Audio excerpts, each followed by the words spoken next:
Fast Forward Productions. The women are speaking. What's up, guys? Welcome back to another episode of the One Broke Actress podcast, an honest account of actor life plus a few lessons I learned in the process. I am your host, Sam Valentine, and today I'm giving you a bit of someone else's podcast. Every once in a while, some of you guys who have actor podcasts invite me on, and I have such a good time talking to you. And one, I want to share other actor podcasts because you know I love supporting other creatives, and two, I really like a repurposed content. I'm going to be real straight up with you.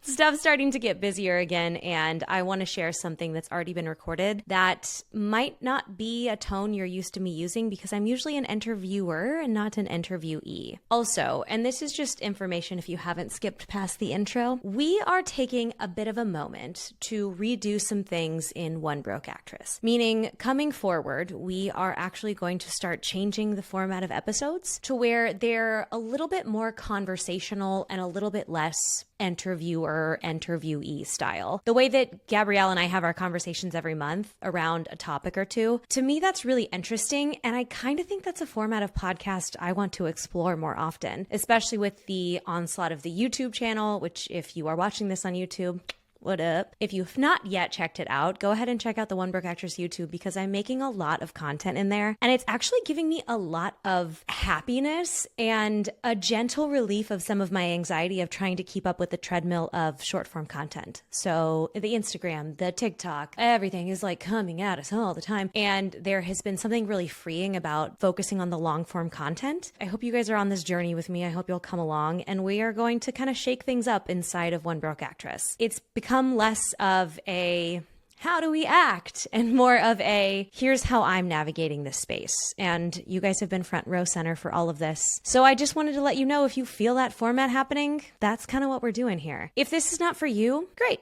No worries. Thanks for your support along the way. If you're really into it, you can support even more by leaving a rating or a review or both. And if you want even more of this type of content, I do bonus podcasts every other week that will not go on hold or hiatus during this revamping of the inside of OBA. And you can get those on Apple Podcasts or at patreon.com/onebrokeactress. Without further ado, I am so excited to get to today's content, which is a section of the podcast I did with Brittany Rizzo on her podcast, My Only Friends. Brittany's whole podcast is based on talking to actors, writers, anybody inside of the creative space about the TV shows that got them where they are today and how they expected this process to look. She also really taps into mental health, and that's something we talk about a lot on this episode. And I could not think of a better topic to share with you than before I take some time to revamp the backside of this business. So without further ado, please enjoy this piece and then go subscribe and check out her podcast with Brittany Rizzo of My Only Friends. Every actor I talk to on the podcast or in real life, the people who are successful also have a lot of other shit going on. Mm-hmm. Like they are concerned about their kids' school, or they are not sure if they're going to have to leave their agent and go to UTA to grow any further than they are. Or does it make sense for them to take this commercial campaign because it makes them lesser for, streaming shows or something like that. Like everyone feels like they're not doing enough and somebody else is making more money. And so, I know people who are on TV shows and when they go on hiatus, their cast and crew do movies and they feel like they're not doing enough because they're not doing a movie in between seasons. Right.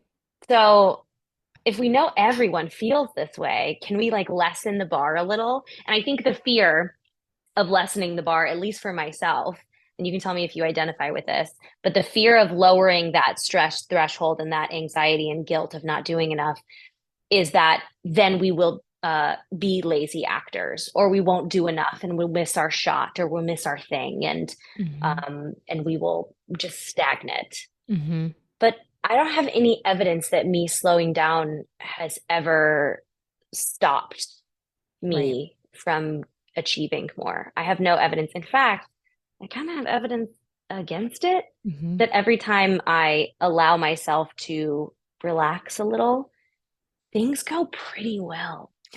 And that's almost more terrifying because then you have to trust. Yes, that is the position. I literally was talking to my girlfriend about it this whole morning. I'm like, being in this vulnerable state right now of things going well in my life, I'm like, I can't breathe.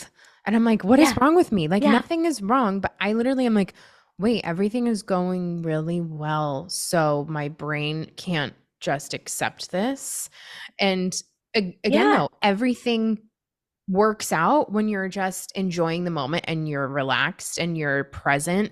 And the second, I mean, the universe to me just smells desperation. When you're like, I need this, I want this, I need this, I Mm, want this. The universe is like, nope, we're not giving her anything.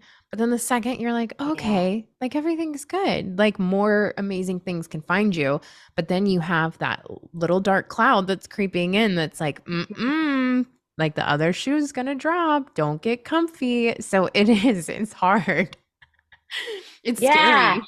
And it's so scary to think that you're doing well. Mm-hmm. But but isn't that like when you picture your dream life, you're feeling that way. Yeah. You're not feeling like you're looking for the next problem. Mhm. So if you can tap into that already, like what a gift. Yeah. And this doesn't mean that we stop doing things. This doesn't mean we become couch potatoes indefinitely. Like, yes, we all should have a potato day occasionally. I think it's great for your soul. I'm not good at sitting still, so my potato day looks very different than other people's, but what to each his own. But that doesn't mean you're not going to do anything. It doesn't mean that you're going to stop working on your career, or it doesn't mean you're going to stop creating your own thing, Mhm. or not showing up for people.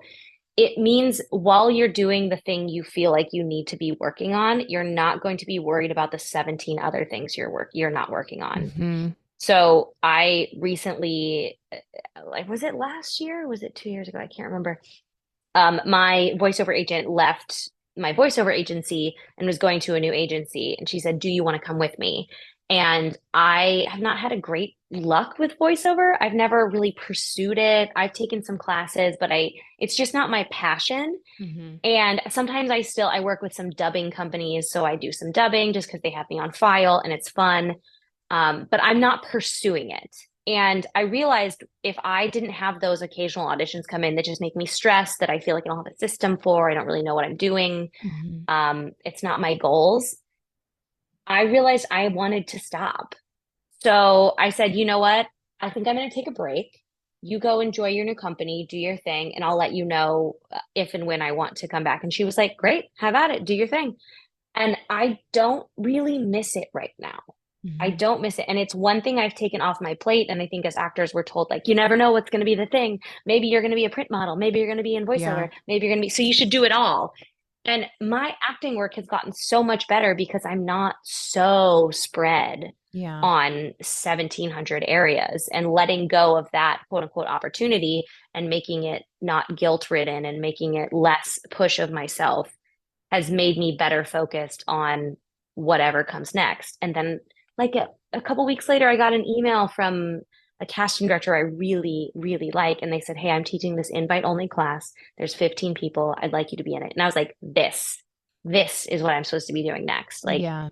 this makes sense. And you have to be present for those things to come in, or else you're just running around trying to make them all work, you know? Yeah. Yeah. I agreed.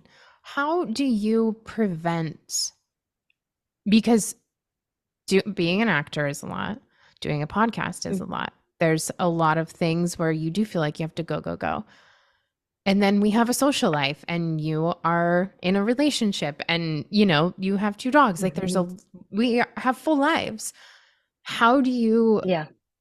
prevent burnout, or if you start seeing yourself feeling burnt out, how do you reconnect? Mm. I would love to hear everyone's answer for this. Mine, I have 3 dogs, which is, Oh my I don't gosh. recommend, by the way. It's the most expensive thing I've ever done in my entire life. Love them dearly. Every single one of them is the light of my life, but also, Jesus God, is Yeah. so expensive. Uh, the older I get, the less I feel a push towards burnout because my priorities have shifted. Mhm. There's this weird sense of in your 20s that you're supposed to achieve everything right then, especially with acting. We're sold this like idea of 20 somethings being the hot thing and like that's your window of opportunity. And like, That's some bullshit. It's like Yeah. not true at all. Yeah. In fact, the roles have only gotten better as I've gotten older. The characters are so much more Mm-hmm. interesting. And Mm-hmm. I'm more interesting. I was so boring when I was 20. But I actually schedule a lot less. So things when people schedule with me, like we scheduled this so long ago because I parse this stuff out way more. Mm-hmm. I try not to do a bunch of my own podcasts and then other people's podcasts. I also started hiring help where I need it. Mm-hmm. So my production company produces my podcasts. They also cut my YouTubes, stuff that I thought that if I didn't do it would make me less of a creator. But if I did it, it wouldn't get done. Mm. So things like pushing projects and getting help, whether it's something like that or whether it's, we had friends over for dinner this weekend and I looked at my husband and I was like, I need you to like clean the kitchen and the bathrooms. And then I will feel like I can do the rest. And he's like, okay, great. Like that level of communication really helps me. Mm-hmm. Or if I feel like I have a week coming up that has a bunch of stuff, and if I feel myself getting pre-stressed, so I'm not even in the week yet, I'm actually in a chill day, like a Saturday, and I Mm-hmm. look at the week ahead and I'm like, oh my God, this is like, oh God, this week's going to be a lot. If I feel that, I have to take things out. Yeah. I have to, because the second I go into one of those weeks, it's when I get a bunch of auditions. And then those are going to suffer because I'm trying to just push through. And nothing I do is that important. I run an online, like working actor social media. I run a podcast production company. I have people I hire who run all of the side things for me. And nobody's bleeding out on a table. Like Right. none of this is life changing. Like if I didn't post on social media for a month, people wouldn't die. Like no one would, Mm-hmm. nothing is that important. Right. So if I have to push something, I do. And I tell all of my clients, I tell anyone I work with in any capacity, I'm an actor in Los Angeles. And there are several people on staff with us, so you'll always be taken care of. But you need to know that my schedule could change easily. And if it needs to, we'll move you around. Like if we have a meeting, something like that, we'll make it work as best as we can. But there's always a chance that things might change.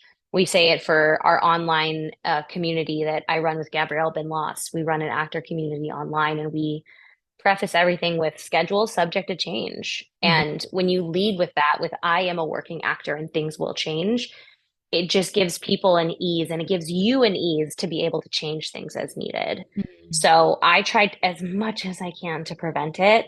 And then if I do have a big day where I have a lot going on, so I had a lot yesterday.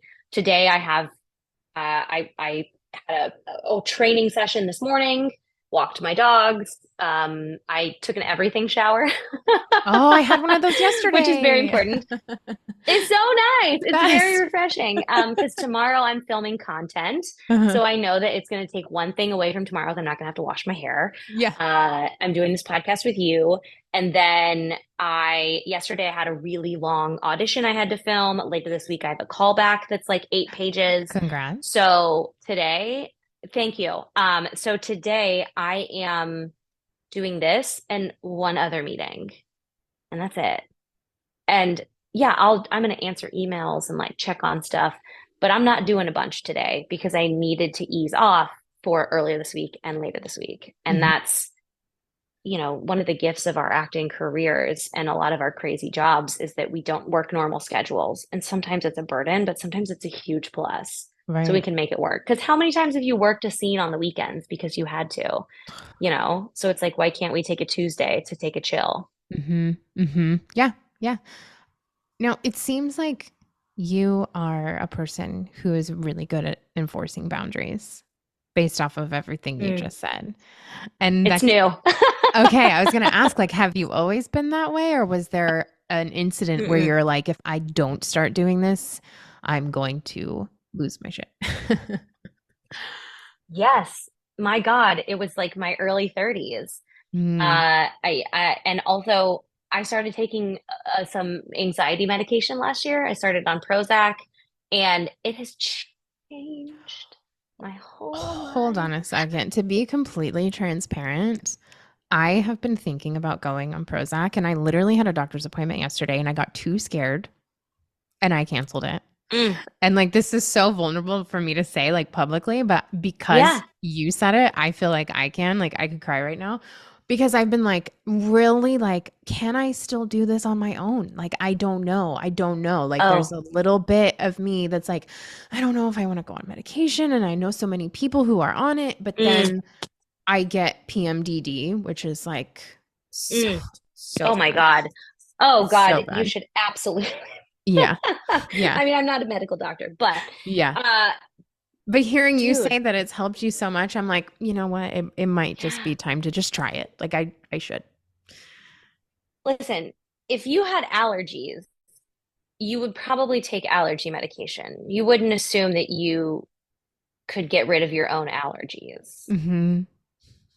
right? Right. So if my brain isn't producing the right chemical mixture to make me understand that not everything is such a high high or such a low low, and there is a medium point. Yeah, and I can't, and I would take my dogs for a walk, and I would leave the house and be like, today is such a nice day. The sun is shining, and I by the time I got back from that 2 block radius, I would have convinced myself that I'm never going to work again. That that what is the point of the work that I'm doing anyway? Like, does anybody want to watch my social media if I'm just an actor who can't find work? And like in a 5 minute, 10-minute walk, Hmm. my brain would just fill me with so many doubts that I would come back and my mood would be totally shifted. Hmm. And it's really hard to do your best work when you don't trust yourself. Yeah. It's so hard.